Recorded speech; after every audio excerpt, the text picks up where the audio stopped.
kita pantas mensifati Allah dan seterusnya, bagaimana kita bisa menemukan Allah. Jangan anggap omongan saya benar, ini saya hanya membagi sinau bareng, membagi pemahaman saya. Manusia itu punya sesuatu yang tidak dimiliki oleh Allah. Ngeri mesti. Medeni apa iki? Manusia memiliki sesuatu yang tidak dimiliki oleh Allah yang maha, yaitu manusia memiliki yang namanya limitasi. Kalau maha pasti nggak punya limitasi. Kalau punya limitasi pasti tidak maha. Manusia pasti punya limitasi. Jadi modal mengetahui Tuhan bagaimana menggunakan, melebarkan limitasi yang kita miliki. Limitasi laku, limitasi pemahaman, limitasi kebaikan dan seterusnya. Dan kenapa kita harus sangat berterima kasih kepada Kanjeng Nabi? Karena Kanjeng Nabi yang melebarkan limitasi kita. Tanpa informasi dari Kanjeng Nabi, setengah mati kita mengetahui Tuhan dengan berapa banyak namanya, dengan macam-macamnya, itu setengah mati susahnya. Butuh berapa peradaban untuk bisa memahami itu. Nah, bagaimana mengenal Tuhan? Dengan modal limitasi kita. Karena itu yang memberi limitasi adalah Tuhan juga. Sepemahaman saya, Tuhan mengalami limitasi melalui tajalinya kepada manusia. Perjalanan manusia adalah bagaimana dia bisa melebarkan limitasi untuk sampai kembali kepada yang maha, melebur, terserap kepada kemahaan. Ketika limitasi itu sudah hilang, kita juga sudah hilang. Seperti tetes air yang jatuh dari awan menjadi hujan. Ada yang turun kena daun, ada yang langsung ke sungai, tapi semuanya akan kembali ke lautan. Dan ketika sudah sampai lautan, dia akan kehilangan tetes airnya. Tidak akan ingat lagi tetes airnya ketika kembali ke lautan. Dan kita sebagai manusia menikmati perjalanan bodohnya tetes air yang sedang mencari jalannya menuju lautan. Entah itu menjawab atau tidak, karena teori-teori bangsane mensifati apa dan segala macam, aku milih goblok. Modal yang saya pegang selama ini bismillah sama astagfirullah. Areng ngopo-ngopo atas nama Gusti Allah aku golek jenengan. Nek salah, ya Allah, salah seberapa pun kita kan punya modal astagfirullah. Dan saya yakin, seyakin-yakinnya ampunan Tuhan pasti jauh lebih besar daripada kesalahan yang manusia mampu lakukan. Jangan pikir Anda sombong bisa mengalahkan jumlah ampunan Tuhan dengan dosamu. Seberapa sih? Ada limitasi manusia bisa berbuat dosa itu. Ayam. Seampu-ampu ayam mau berdosa nggak mungkin dia maling TV gitu. Nggak mungkin toh. Nggak iso maling TV. Manusia tak dosa-dosa ini piye? Karena juga limitasimu untuk berkreasi dosa aja belum ada apa-apanya. Dengan ampun aku imajinasi wes dosa kaya ngopo. Makan babi ora cukup, makan babi yang dicuri dari anak yatim nggak cukup. Kalau makanan mengandung babi aja haram, gimana kalau makan babi yang mengandung? Berarti mengandung babi diambil dari anak yatim, dibunuh dulu tabrak motor dulu sudah jadi bangkai dimakan. Wis kurang dosa kaya ngopo? Isih ono imajinasi dosa berikutnya kuwi. Enggak cukup uteke dhewe seneng mau berbuat dosa itu. Dan ampunan Tuhan jauh lebih besar daripada itu. Nek aku yang saya cari terharunya Tuhan. Pokoknya aku ngelakoni sak ngerti-ngertiku. Ini nanti ada hubungannya dengan sanad juga. Sak ngerti-ngertiku, tujuanku ke sana. Kalaupun nanti aku terperosok di tengah jalan, Tuhan orang deso. Yang Tuhan lihat adalah niat saya. Manusia pasti memiliki kesalahannya karena modalnya memang limitasi. Anda melihat kuping Anda sendiri aja nggak bisa. Itu limitasi yang luar biasa. Anda sabunan gini, Anda cebok pakai tangan apa? Tangan kiri. Tangan kirinya di depan atau di belakang? Ada yang gini ceboknya, ada yang gini ceboknya loh. beda loh, mana yang benar, mana yang salah. Sanatnya nggak ada itu. Cuman tangan kiri gitu aja itu. Tangan kirimu apa tangan kiri tetanggamu juga enggak. Yuk, otak manusia ini semakin modern, ini semakin kompleks untuk bisa memahami sesuatu. Makanya gini juga, kalau sanad yang sepemahaman saya, sanad yang didorongkan, yang diajarkan oleh Gus Bah adalah sanad ilmu tentang pemahaman pemahaman Islam dari orang-orang dulu. Sangat penting karena kita harus belajar dari mereka. Tapi tidak semua orang punya akses itu. Kadang-kadang ana wong sing laire neng kutha, ana kancaku laire neng kutha nggak pernah belajar seperti itu, setengah mati dia. Ada satu sanad yang sangat penting dalam hidupnya juga, yaitu sanad pengalaman. Semua pengalaman dalam hidupmu yang terjadi itu pasti atas izin Allah. Kalau Allah tidak mengizinkan, tidak mungkin kamu mengalami sesuatu. Itu yang Simbah ngomong tentang kedaulatan. Sanad pengalamanmu yang diberikan Tuhan jangan kau lupakan. Karena pengalaman itu ilmu langsung dari Tuhan. Kalau kamu bisa menggali ilmunya di situ. Semua konstruksi ilmu pasti ada aksiomanya. Aksioma itu dasarnya di mana.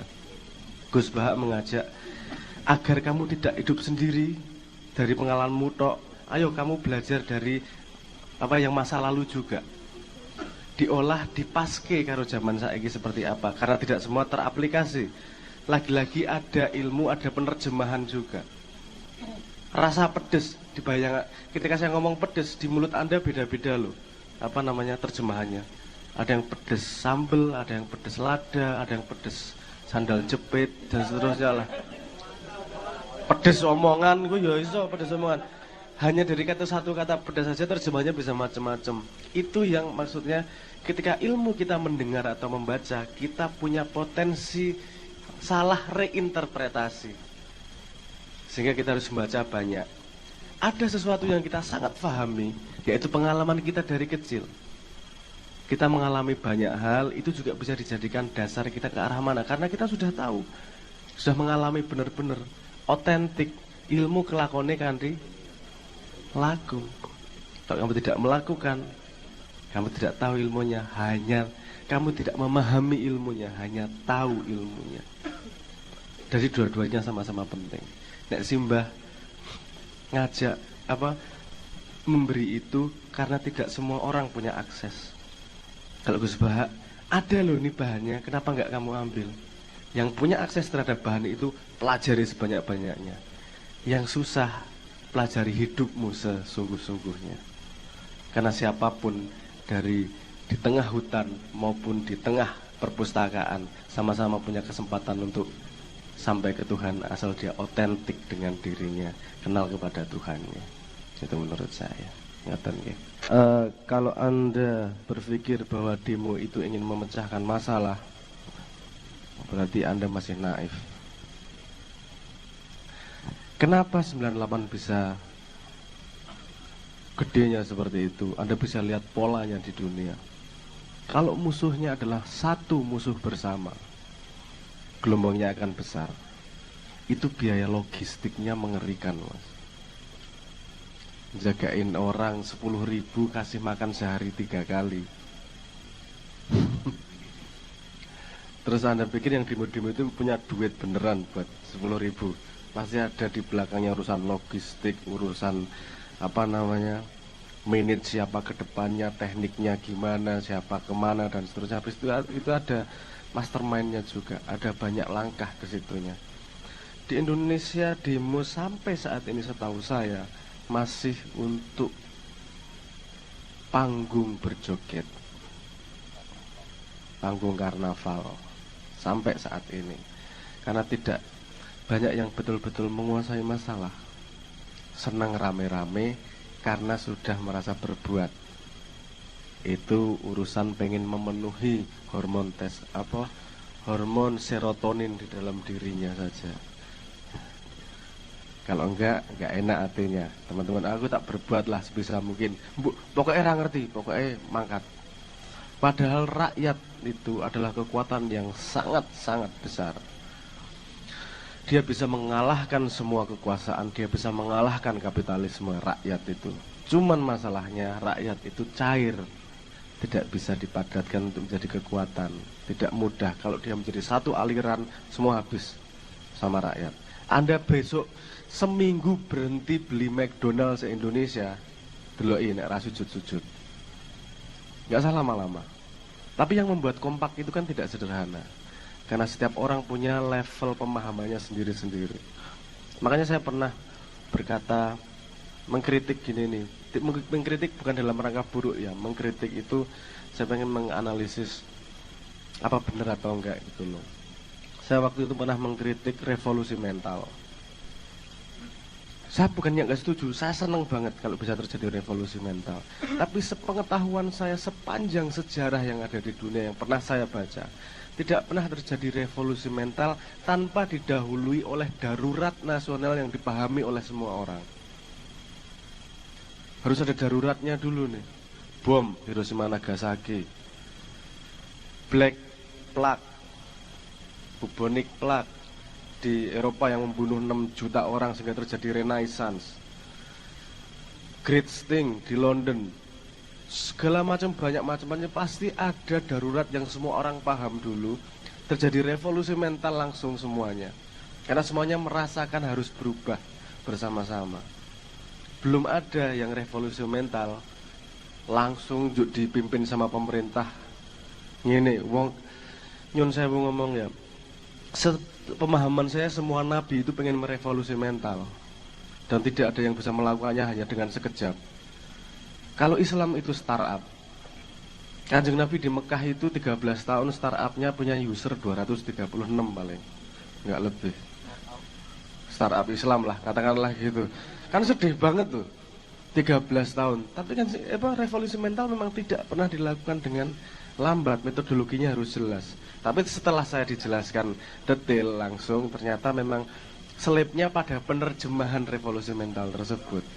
Maksudnya sebenarnya bukan yang jadi pendidikan karakter apa segala macam itu kan nggak, menurut saya nggak beres. Nah gini, sekarang kenapa energinya beda? Karena sekarang arusnya tidak jelas, Mas. Sekarang siapa lawan siapa? Kita kan masih orang lawan orang lagi nih, belum orang melawan masalah nih. Ini sekarang masih bertahan loh, oligark melawan oligark. Saya nggak perlu nyebut lah, Anda tahu oligark mana lawan oligark mana, punya kesempatan sendiri bikin oligark lagi. Anda lihat tahun 2024, kalau permainannya sama seperti ini, jorok ya mesti rakaruan. 2019 saja Anda merasakan Twitter seperti, ya Allah, trending topiknya tiap hari kan menyenangkan banget. Tiap Jumat, Prabowo Jumatan kemana? Prabowo Jumatan kemana? Tiap Jumat ya aku nyenengke banget iki piye respone iki Prabowo. Prabowo Jumatan di foto, cie pamer Jumatan. Nah, sudah salah meneh to. Urip ki salah terus lah nek isine musuh-musuhan iki. Karena musuhnya adalah musuh yang orang lain. Prabowo dan Jokowi jangan bilang saya mendukung Prabowo, saya mendukung Jokowi, enggak. Loro-loronya ada baik ada buruknya. Saya punya pertimbangan sendiri jelas. Dua-duanya ada baik dan buruknya semuanya. Yang penting kan semua setuju siapa yang harus memimpin. Nah cuman masalahnya, lihat perang kemarin, perangnya adalah popularitas. Saya tidak menemukan diskusi esensi di ruang publik. Ono sing bahas program ekonomi, ono sing bahas manifesto tentang pendidikan piye. Ora sing ngomong apa sini sapuan-sapuan nggak jelas, populis saja. Itu yang membuat saya ekspor doer presidennya Petro ya ora urusan lah. Sampai kayak gitu, karena saya tidak menangkap esensi gimana sih sebenarnya mau menjawab masalah. Apalagi anak demo, Mas. Cah demo ini nyuwun saya mau ngomong, saya pernah dikritik besar-besaran sama anak teman-teman Malang, mahasiswa Malang. Kamu ngomong terus, diskusi terus, nggak pernah turun ke jalan demo. Tuh. Kamu tahu, harus tahu betul problem sebelum kamu turun ke demo. Saya kasih contoh di di Surabaya. Demo mau naikin UMR, bagus atau buruk? Bagus, naikin UMR bagus ya. Jelas naikin UMR kok membuat orang lebih sejahtera. Lihat setahun apa yang terjadi. Industri menengah tidak bisa bayar, sehingga dia harus keluar dari Surabaya, milih pindah bisnis jadi importir.